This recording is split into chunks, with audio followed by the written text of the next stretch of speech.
रायपुर से बड़ी खबर है। कांग्रेस का रमन पर बड़ा हमला सामने आया। आय से अधिक संपत्ति मामले को लेकर हमला बोला है। रमन सिंह ने पीएमओ में जांच बंद होने की गलत जानकारी दी। रमन और उनकी पत्नी की आय 10 साल में दोगुना कैसे हुई, उनके पास इतना पैसा कहां से आया। पनामा पेपर लीक मामले को लेकर भी साधा निशाना। पनामा पेपर लीक में रमन सिंह के बेटे का नाम था। कांग्रेस ने रमन और उनके परिवार के संपत्ति की जांच की मांग की। हमारे सहयोगी राजेश मिश्रा जुड़ गए हमारे साथ। जी राजेश, क्या अपडेट है इस बारे में? देखिए, आज राजीव भवन में खनिज विकास निगम के अध्यक्ष गिरीश देवांगन, खादी ग्राम उद्योग के अध्यक्ष राजेंद्र तिवारी और पाठ्य पुस्तक निगम के अध्यक्ष शैलेश नितिन त्रिवेदी सहित तमाम कांग्रेस के जितने बड़े नेता हैं, उन लोगों ने एक संयुक्त प्रेस कॉन्फ्रेंस की और उन्होंने प्रेस कॉन्फ्रेंस का मुद्दा ये था कि पूर्व मुख्यमंत्री जो 15 साल तक भारतीय जनता पार्टी के मुख्यमंत्री रहे हैं, छत्तीसगढ़ के मुख्यमंत्री रहे हैं, उनके और उनके परिवार के लोगों की जो संपत्ति 15 साल में कई गुना अधिक बढ़ गई है, उसकी जांच की वो मांग कर रहे हैं। उन्होंने प्रधानमंत्री कार्यालय, प्रधानमंत्री नरेंद्र मोदी से भी इसकी जांच की मांग की। उन्होंने कहा है कि इस मामले की जो शिकायत कांग्रेस के एक नेता विनोद तिवारी ने पीएमओ से की थी और उस शिकायत के आधार पर जिस तरह से 2 दिन पहले पूर्व मुख्यमंत्री रमन सिंह ने एक बयान की दिया है कि ये जांच जो बंद हो गई, उसको उन्होंने गलत बताया है कि वो जांच हमने शिकायत की और उसकी जांच अभी चल रही है। रमन सिंह जो जानकारी दे रहे हैं कि वो बिल्कुल गलत है, इसको लेकर उन्होंने कहा है। और इसके साथ साथ उन्होंने दस्तावेज भी पेश किए। साथ ही साथ इन नेताओं का ये भी कहना है कि ये जो 15 साल में आखिर ये बताने की कृपा करें, रमन सिंह और उनके परिवार से सवाल पूछा है कि 15 साल में उनकी संपत्ति दुगनी चुगनी ये कितनी कई गुनी क्यों हो गई, उनके आय उनके आय का स्रोत क्या था, ये तमाम के सवाल उन्होंने किए हैं और एक बहुत सारे पेजों का एक दस्तावेज भी उन्होंने पेश किया है। इसके अलावा उन्होंने इस पूरी प्रेस कॉन्फ्रेंस में पनामा पेपर लीक का भी जिक्र किया। उन्होंने कहा कि पनामा पेपर लीक में जिन लोगों के नाम सामने आए थे, विश्व के बहुत बड़े बड़े लोगों के नाम सामने आए थे, उनके रिश्तेदारों के नाम सामने आए थे, उन सब पर कड़ी कार्रवाई की है। मगर केवल छत्तीसगढ़ के जो पूर्व मुख्यमंत्री रमन सिंह और उनके जो पुत्र हैं, जो उनका नाम सामने आने की बात आ रही है, इस मामले में कोई जांच वो नहीं की गई है। उन्होंने पूर्व मुख्यमंत्री पर सत्ता के दुरुपयोग का भी आरोप लगाया और उन्होंने कहा कि रमन सिंह को खुद चाहिए कि इस मामले में जांच की मांग वो करें और मोदी से भी उन्होंने कांग्रेसियों ने अनुरोध किए कि प्रधानमंत्री नरेंद्र मोदी भी इस पूरे मामले की जांच करें। बहुत शुक्रिया आपका राजेश इस पूरी जानकारी के लिए। तो पूर्व मुख्यमंत्री रमन सिंह, इन पर आय से अधिक संपत्ति को लेकर के हमला बोला है। कांग्रेस पार्टी ने एक प्रेस कॉन्फ्रेंस की, उसमें तमाम दस्तावेजों को दिखाते हुए पूछा है कि इतने सालों में संपत्ति के दोगुना तिगुना होने का आखिर क्या कारण है, क्या वजह है। पनामा पेपर लीक को लेकर भी घेरा है। तो बड़ी खबर रायपुर से इस वक्त की। कांग्रेस पार्टी ने प्रेस कॉन्फ्रेंस करके पूर्व सीएम रमन सिंह को घेरा। आय से अधिक संपत्ति मामले में कई आरोप लगाए।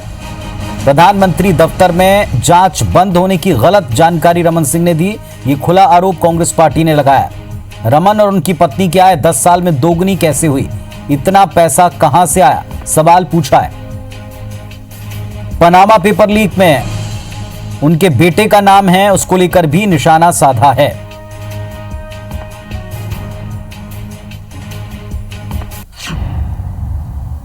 चलिए आपको सुनवाते हैं कांग्रेस पार्टी ने प्रेस कॉन्फ्रेंस में और क्या आरोप लगाए हैं। हम सवाल पूछना चाहते हैं कि रमन सिंह जी की संपत्तियां 2008 से 18, 2003 से 18 के बीच में 3 चुनाव में 10 गुना कैसे बढ़ गई। उन्होंने ऐसा क्या किया जो उनकी संपत्तियां इस तरह बढ़ती गईं। रमन सिंह जी और उनकी पत्नी वीणा सिंह जी के पास इतना पैसा कहां से आया। से शोषण किया गया है डॉक्टर रमन सिंह जी और उनके परिवार के द्वारा, उसके प्रामाणिक दस्तावेज आप लोगों के सामने हम लोग रखने जा रहे हैं कि अपने कार्यकाल में किस तरह से सत्ता का जबरदस्त दुरुपयोग किया उन्होंने और किस तरह से धनार्जन किया। ऐसे वैसे कैसे कैसे हो गए और कैसे कैसे ऐसे वैसे हो गए। तो गंभीर आरोप लगाए पूर्व सीएम पर। और हमारे साथ संजय श्रीवास्तव जी, भारतीय जनता पार्टी के प्रवक्ता, जुड़ गए। कांग्रेस पार्टी ने प्रेस कॉन्फ्रेंस करके सीधे घेरा है पूर्व सीएम रमन सिंह को, पूछा है 10 साल में संपत्ति दोगुनी तिगुनी कैसे हुई। देखिए, अपनी कमियों को छिपाने के लिए सरकार पिछले 20 माह से इस तरह के नाटक नौटंकी कर रही है कभी ये मंत्रालय में प्रेस कॉन्फ्रेंस करते हैं, एक नई परंपरा इन्होंने चालू की है कि राजीव भवन के अंदर में प्रेस कॉन्फ्रेंस करते हैं। मुझे लगता है कि प्रदेश की जनता ज्यादा पसंद होती यदि ये प्रेस कॉन्फ्रेंस करके इस बात को कहते कि हाँ, इतने हजार करोड़ की या इतने करोड़ों रुपए की योजना हम इस प्रदेश के हित में लेकर आए हैं, लेकिन दुर्भाग्य से एक भी योजना आज तक इनके खाते में 20 महीनों के अंदर में नहीं हुई है। दूसरा विषय, जो मूल मुद्दा आपने जिस पर सवाल किया है, देखिए सब कुछ शपथ पत्र के अंदर में डॉक्टर रमन सिंह जी ने, पूर्व मुख्यमंत्री ने प्रस्तुत किया है। बावजूद इसके ये तो वो लोग हैं जो विपक्ष के समय जेब में सबूत लेकर घूमते थे, चाहे जीरम का मामला हो, चाहे विदेश में संपत्ति का मामला हो। इस देश के अंदर में कानून है, व्यवस्था है, संविधान है, न्यायालय है, जाइए वहां पर अपील करिए। वहां से भी अपील इनकी खारिज हो चुकी है। तो मुझे लगता है कि जनता को दिग्भ्रमित मत करें, और जनता को दिग्भ्रमित करके आपको कोई फायदा नहीं होने वाला है। मुश्किल यह है सरकार की कि डॉक्टर रमन सिंह की जो बनी हुई छवि है, आज लोग कंपेयर करते हैं सरकार से डॉक्टर रमन सिंह की, उस छवि को तोड़ने का प्रयास ये सरकार 20 महीनों से कर रही है, लेकिन वो छवि टूट नहीं पाई है।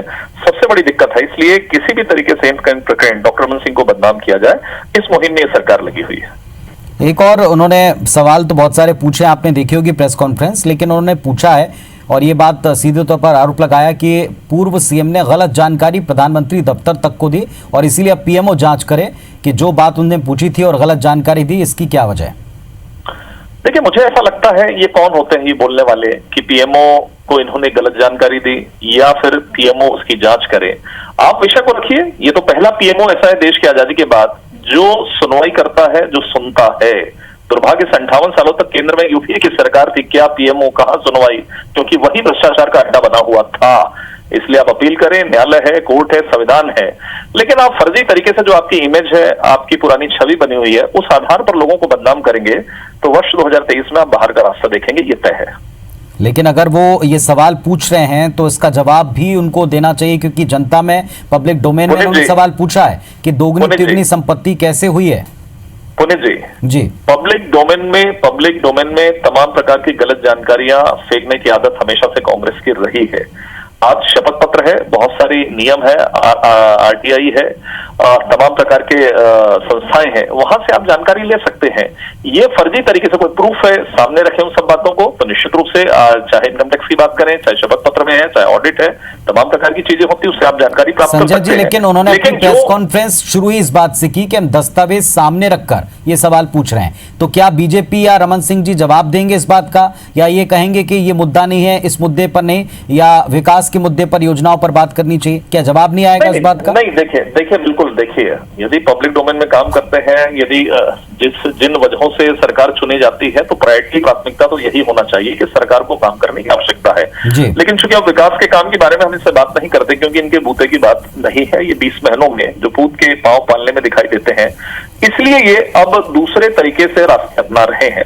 निश्चित रूप से जो चीजें सामने आई हम उसका अध्ययन करेंगे, बिल्कुल करेंगे, कहीं दिक्कत की बात नहीं। हर चीज का जवाब डॉक्टर रमन सिंह जी ने दिया है और हर जगह कांग्रेस को मुंह की खानी पड़ी है। इसलिए मुझे लगता है कि इस मामले में भी, अभी मैंने देखा नहीं है, लेकिन देखने के बाद निश्चित रूप से जवाब दिया जाएगा। लेकिन प्रथम दृष्टया और पूरे विश्वास के साथ मैं कह सकता हूं कि फर्जी आंकड़ों के आधार पर, फर्जी दस्तावेज के आधार पर कांग्रेस हमेशा से बीजेपी को बदनाम करने का प्रयास करती रही है। चलिए, तो ये जवाब भारतीय जनता पार्टी की तरफ से आता है या रमन सिंह जी की तरफ से आता है? अध्ययन करने के बाद में क्या उत्तर दिया जाता है? इस प्रेस कॉन्फ्रेंस के जवाब में क्या कोई प्रेस कॉन्फ्रेंस बीजेपी करने वाली है? ये तमाम प्रश्न थे, इसीलिए आपसे जुड़कर हमने सवाल पूछे। क्या एक प्रेस कॉन्फ्रेंस हम उम्मीद करें कि जल्दी आप करेंगे और जवाब देंगे? देखिए, मैंने कहा कि कांग्रेस प्रतिदिन कोई ना कोई मुद्दा डॉक्टर रमन सिंह को बदनाम करके लिए करती है, इसलिए इसमें कितनी दम है। वैसे तो 99% इनके जो भी आरोप रहते हैं उसमें दम नहीं रहता है, वो खुद ही मुद्दे समाप्त हो जाते हैं। इसलिए मुझे ऐसा लगता है कि उसको अध्ययन करेंगे, अध्ययन करने के बाद ही आवश्यक होगा तो बिल्कुल पब्लिक डोमेन में काम करते हैं, हम पब्लिक के बीच में काम करते हैं, हम सब बातों को रखेंगे। छवि धूमिल होगी इससे, जैसा आपने कहा प्रयास किया जाता है छवि धूमिल करने का, तो छवि धूमिल होगी अगर उत्तर ना आए तो? नहीं, देखिए डॉक्टर रमन सिंह, देखिए मैं अब तारीफ की बात नहीं करूं, लेकिन ये तय है कि 15 वर्षों तक निर्विवाद रूप से जनता के बीच में एक बेहतर छवि के रूप में डॉक्टर रमन सिंह न केवल प्रदेश में बल्कि देश में उनकी छवि बनी है। और कांग्रेस के साथ में दिक्कत है कि 20 महीनों के अंदर में क्या छवि बनी क्या नहीं, इस पर टिप्पणी करना मुझे लगता है कि शायद उचित नहीं है, ये पब्लिक देख रही है। लेकिन उनकी बनी हुई छवि आज विपक्ष में होने के बावजूद जनता उनको पसंद करती है। उस छवि को तोड़ मरोड़ कर पेश करके लोगों के बीच में किस तरीके से बदनाम करे, ये कांग्रेस की याद नहीं, देश की आजादी के बाद से और देश की आजादी के पहले से ये इस तरह की ये मानसिकता रही है और उसी काम में कांग्रेस आज तक लगी हुई है। पब्लिक ये देख रही है कि शराबबंदी कब होगा, बेरोजगारी भत्ता कब मिलेगा, सड़क नाली पानी कब बनेगी। ये लगे हैं दस्तावेज लेकर राजीव भवन में बैठकर आरोप प्रत्यारोप लगाने में। चलिए, बहुत शुक्रिया आपका हमारे साथ जुड़ने के लिए और तमाम चर्चा के लिए। संजय श्रीवास्तव जी को आप सुन रहे थे। भारतीय जनता पार्टी के प्रवक्ता। कांग्रेस पार्टी ने सीधे आरोप लगाया पूर्व सीएम रमन सिंह पर और उनके परिवार के लोगों पर आय से अधिक संपत्ति के मामलों की जांच ईडी से करने के लिए कहा है। साथ ही साथ पीएमओ में गलत जानकारी जांच बंद होने की पूर्व सीएम रमन सिंह ने दी, ये आरोप लगाया है। प्रश्न पूछा है कि आखिर 10 साल में दोगुना तिगुना संपत्ति कैसे हो गई। और साथ ही साथ पनामा पेपर लीक में जो मामले सामने आए, जो नाम सामने आया था जिस अभिषेक सिंह का, उसको लेकर भी पूर्व सीएम के ऊपर जो है आरोप दोहराए हैं। कांग्रेस पार्टी ने जवाब मांगा है। बीजेपी कहती है ये बदनाम करने की साजिश है, छवि बिगाड़ने का प्रयास है। अब क्या भारतीय जनता पार्टी या रमन सिंह इसकी प्रेस कॉन्फ्रेंस करके जवाब देंगे, या फिर जैसा उन्होंने कहा कि बदनाम करने की साजिश है और केवल वो इसी तरह देखते हैं और इसे खारिज करते हैं, ये देखना होगा। कुछ देर में ये बात स्पष्ट होगी। और आपको एक बार फिर सुनवाते हैं प्रेस कॉन्फ्रेंस में क्या आरोप लगाए गए, क्या सवाल पूछे गए और क्या क्या तथ्य रखे गए। हम सवाल पूछना चाहते हैं कि रमन सिंह जी की संपत्तियां 2008 से 18, 2003 से 18 के बीच में 3 चुनाव में 10 गुना कैसे बढ़ गई। उन्होंने ऐसा क्या किया जो उनकी संपत्तियां इस तरह बढ़ती गई। रमन सिंह जी और उनकी पत्नी वीणा सिंह जी के पास इतना पैसा कहां से आया। से शोषण किया गया है डॉक्टर रमन सिंह जी और उनके परिवार के द्वारा, उसके प्रामाणिक दस्तावेज आप लोगों के सामने हम लोग रखने जा रहे हैं कि अपने कार्यकाल में किस तरह से सत्ता का जबरदस्त दुरुपयोग किया उन्होंने और किस तरह से धनार्जन किया। ऐसे वैसे कैसे कैसे हो गए और कैसे कैसे ऐसे वैसे हो गए।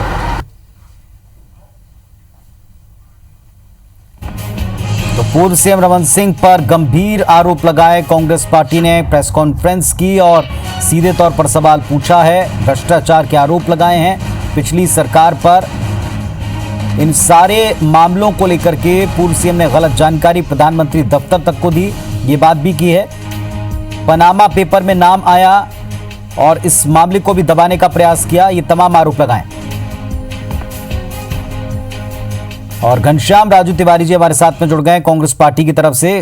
घनश्याम जी, बात की अभी हमने भारतीय जनता पार्टी के प्रवक्ता से इस आरोप और जो कांग्रेस पार्टी की पीसी थी इसके बारे में। उनका कहना है ये पूर्व सीएम की छवि को धूमिल करने का प्रयास है, असल मुद्दों से ध्यान भटकाने की कोशिश है।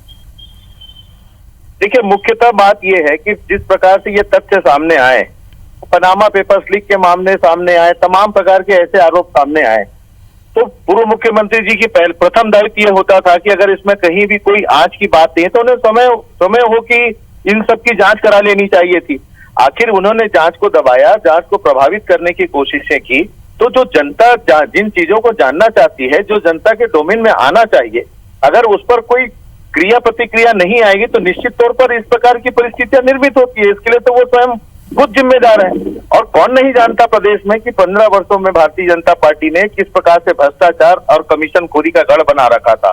उन्होंने स्वयं ही कहा था 1 साल बंद कर दीजिए कमीशन खोरी, सत्ता में आ जाएंगे। तो ये तमाम प्रकार की चीजें हैं पाठक जी, जो कहीं ना कहीं छत्तीसगढ़ की जनता जानना चाहती है और इन सच्चाइयों को सामने लाना चाहती है। लेकिन भारतीय जनता पार्टी की तरफ से अगर इसे सिरे से खारिज कर दिया जाएगा, जैसे आज कांग्रेस पार्टी ने कहा कि हम दस्तावेजी प्रमाण के साथ में बात कहते हैं, उन्होंने पीएमओ को गलत जानकारी दी, पीएमओ से भी जांच की मांग की, ईडी से भी जांच की मांग की, तो क्या इस मामले में कांग्रेस पार्टी आगे करने जा रही है? क्या ये पत्र पीएमओ को लिखने जा रही है? क्या जांच के लिए बाकायदा आवेदन देने जा रही है? देखिए, देश के प्रधानमंत्री जी कहते हैं न खाऊंगा न खाने दूंगा। अगर उनमें इस बात का ध्यान है तो निश्चित तौर पर छत्तीसगढ़ की जनता ये जानना चाहती है कि ये भ्रष्टाचार और ये कमीशन खोरी से अटूट पैसे की धनराशि कमाने वाले के ऊपर जो आरोप लगे हैं उसकी वो जांच कराएं, उसकी सत्यता को सामने लाएं। पनामा पेपर्स लीक में कौन अभिषेक सिंह है, कौन अभिषेक सिंह है, इसकी सच्चाई जनता जानना चाहती है। कांग्रेस के कार्यकर्ता, कांग्रेस की सरकार बदले की भावना से न काम करती थी न करेगी।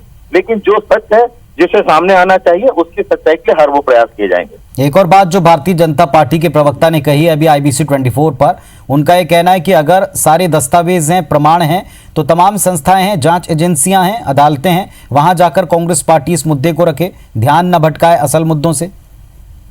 देखिए, हमें क्या करना है ये तो समय के साथ आपको भी दिखेगा, प्रदेश की जनता को भी दिखेगा, लेकिन कानून के दायरे पर रह के कानूनी विचार करके ही इस प्रकार के जो तथ्य हैं उसको सामने लाए जाएंगे। और भारतीय जनता पार्टी छटपटाए मत, 15 सालों में जो अटूट पैसे उन्होंने कमाए हैं उसका जवाब तो जनता को उन्हें देना होगा। लेकिन अगर उनकी तरफ से कोई जवाब नहीं आता सीधे तौर पर, तो क्या इसमें कानूनी जो विकल्प बताए हैं उन्होंने एक तरह से चैलेंज किया है, उसे एक्सेप्ट किया जाएगा? देखिए, होता यह है पाठक जी, जब भी राजनीतिक दल भारतीय जनता पार्टी पर आरोप लगते हैं तो ये हमेशा ही कानून की बात करते हैं। कानून का सम्मान देश का हर नागरिक करता है, हम भी करते हैं। सच्चाई सामने आने दीजिए और इसकी सच्चाई क्या है वो जनता को पता चलेगी। कानूनी रूप से, संवैधानिक रूप से निश्चित तौर पर इसमें हम आगे बढ़ेंगे। चलिए, तो कुल मिलाकर के अभी जो आरोप कांग्रेस पार्टी ने लगाए हैं, इंतजार जनता ये कर रही है कि जो आरोप लगाए हैं, जो दस्तावेज दिए हैं, उस आधार के ऊपर कम से कम बीजेपी को, पूर्व सीएम को आगे आकर के इसका जवाब देना चाहिए। कांग्रेस पार्टी भी कह रही है कि जब आरोप लगे हैं तो पूरी तरह से स्थिति को स्पष्ट करना चाहिए। क्या कांग्रेस पार्टी उम्मीद करती है घनश्याम जी कि ये जवाब आएंगे? ये उम्मीद करती है कि सारे स्पष्टता के साथ में जनता के बीच में तथ्य बीजेपी रखेगी? देखिए, भारतीय जनता पार्टी समय और परिस्थिति काल के हिसाब से अपने शब्दों का उपयोग करती है, ये उनका मूल चरित्र है। जब आरोप लगते हैं तो वो कानून का सहारा लेते हैं और जब आरोप लगाते हैं तो जनता की बात करते हैं। तो ये भारतीय जनता पार्टी का चाल चरित्र और चेहरा है। देखिए आगे आगे होता है क्या, किस तरीके से इन आरोपों को वो खारिज करते हैं। बताएं तो सही, अभिषेक और अभिषाक कौन है ये जानना चाहती है। पनामा पेपर्स लीक में पैसा किसका लगा हुआ है, कौन है वह व्यक्ति, छत्तीसगढ़ की जनता जानना चाहती है। परंतु प्रदेश में अब सरकार कांग्रेस पार्टी की है। अब यहाँ जो कुछ भी उन्होंने राज भी या उनका जो शासनकाल था वो भी छत्तीसगढ़ में रहा है। जो संपत्ति अर्जित की गई है, जो आरोप आप लगाते हैं वो भी छत्तीसगढ़ से है। मतलब यहाँ अगर अनुचित कुछ हुआ है तो उसे एक्सपोज करना और उसकी जांच करवा के नतीजे तक पहुंच पाना अब सरकार का दायित्व है। देखिए, सरकार जनहित में काम करती है। सरकार इस प्रकार के आरोपों के निराकरण में काम नहीं करती, लेकिन जहां तक जनहित की बात है और भ्रष्टाचार और अथाह संपत्ति अर्जित करने की बात है तो उसके लिए संवैधानिक संस्थाएं जिसके आधार पर ये सारी चीजें सामने आती हैं और इस ओर काम चल भी रहा है और इसमें तैयारियां दिखाई भी पड़ रही हैं। लगातार शिकायतों का दौर शुरू है, चाहे वो प्रदेश के कोने कोने से हो। इन सबको इकट्ठा करके अर्जित करके इस पर संवैधानिक प्रक्रिया के आधार पर ही कोई आगे कार्रवाई होगी। ऐसा नहीं लगता कि जब कभी आप आरोप लगाते हैं तो खारिज कर देते हैं, जब कभी आप उनसे इस मामले में सवाल जवाब करते हैं, कार्रवाई की तरफ बढ़ते हैं तो बदलापुर की राजनीति हो जाती? यही तो मैंने कहा पाठक जी कि भारतीय जनता पार्टी अपने पाप को छुपाने के लिए, अपने पाप का घड़ा जो भर चुका है उसकी जब सच्चाई सामने आती है तो उन्हें बदलापुर दिखता है। क्या छत्तीसगढ़ की भोली भाली जनता को 15 वर्षों तक जिस प्रकार से इन्होंने कमीशन खोरी और भ्रष्टाचार से लूटने का काम किया वो पाप नहीं है? और क्या इस पाप की सच्चाई सामने नहीं आनी चाहिए? ये तो जवाब डॉक्टर रमन सिंह जी को देना होगा।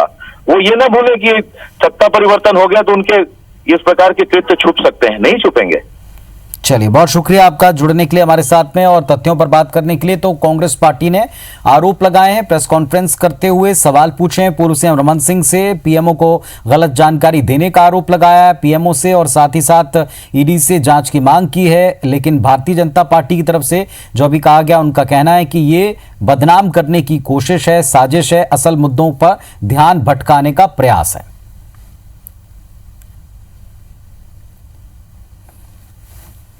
एक बड़ा हमला सामने आया।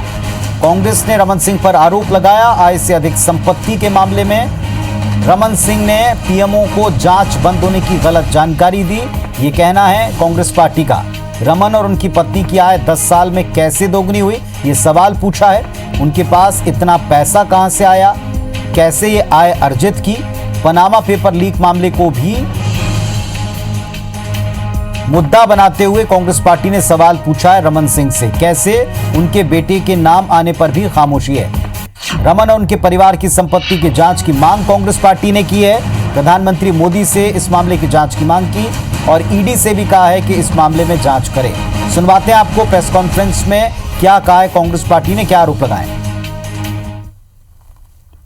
15 सालों में डॉक्टर रमन सिंह मुख्यमंत्री के रूप में और उनके बेटे अभिषेक सिंह ने जिस प्रकार से घोषित और अघोषित आय हासिल की है वो बहुत ही आपत्तिजनक और उनके भ्रष्टाचार को प्रमाणित करती है। लेकिन जिस प्रकार से मुख्यमंत्री रहते हुए उनकी संपत्ति में वृद्धि हुई है उसकी हम लोग बहुत ही कड़ाई से जांच की मांग करते हैं। हम सवाल पूछना चाहते हैं कि रमन सिंह जी की संपत्तियां 2008 से 18,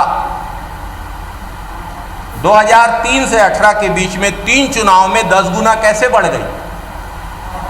उन्होंने ऐसा क्या किया जो उनकी संपत्तियां इस तरह बढ़ती गईं? रमन सिंह जी और उनकी पत्नी वीणा सिंह जी के पास इतना पैसा कहां से आया? से शोषण किया गया है डॉक्टर रमन सिंह जी और उनके परिवार के द्वारा। उसके प्रामाणिक दस्तावेज आप लोगों के सामने हम लोग रखने जा रहे हैं कि अपने कार्यकाल में किस तरह से सत्ता का जबरदस्त दुरुपयोग किया उन्होंने और किस तरह से धनार्जन किया। ऐसे वैसे कैसे कैसे हो गए और कैसे कैसे ऐसे वैसे हो गए। तो कांग्रेस पार्टी ने पूर्व सीएम रमन सिंह पर आरोप लगाए हैं। संपत्ति दोगुनी कैसे हुई परिवार की, कई गुना कैसे आय बढ़ गई पूरे परिवार की, ये सवाल पूछा।